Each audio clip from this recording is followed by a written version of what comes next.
खुड़ो साहब, इस्लामाबाद जाने के बाद पार्टी की सदारत की जिम्मेदारी भी आपके पास है। जी है। तो उसको कंटिन्यू करेंगे या वो भी छोड़ूंगा क्यों? सेनेट का इजलास साल में 100 दिन के लगभग होता है, बाकी दिन तो हमारे साथ हैं।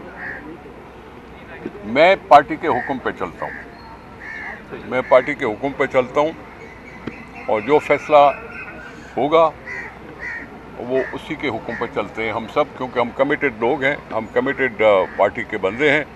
जहाँ जहाँ भी मुझे मौका मिला है मैंने पूरी कोशिश की है कि मैं अपने फ़राइज़ अच्छी तरह से अंजाम दे सकूँ। खुड़ो साहब, इस्लामाबाद जाने के बाद पार्टी की सदारत की जिम्मेदारी भी आपके पास है। जी है। तो उसको कंटिन्यू करेंगे या वो भी छोड़ूंगा क्यों?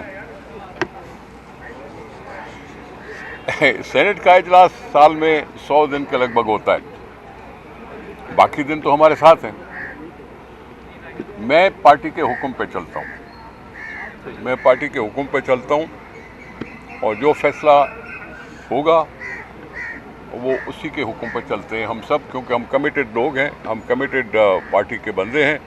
जहाँ जहाँ भी मुझे मौका मिला है मैंने पूरी कोशिश की है कि मैं अपने फ़राइज़ अच्छी तरह से अंजाम दे सकूँ। YouTube पर गूगली न्यूज देखने के लिए youtube.com की सर्च बार में गूगली न्यूज टीवी टाइप करें। गूगली न्यूज के पेज पर सुर्ख रंग के सब्सक्रिप्शन वाले बटन पर क्लिक करना ना भूलिए। YouTube पेज पर अपलोड होने वाली वीडियोस से बाखबर रहने के लिए बेल आइकन पर क्लिक कीजिए। आपको हर नई वीडियो के बारे में नोटिफिकेशन मौसूल हो जाएगा।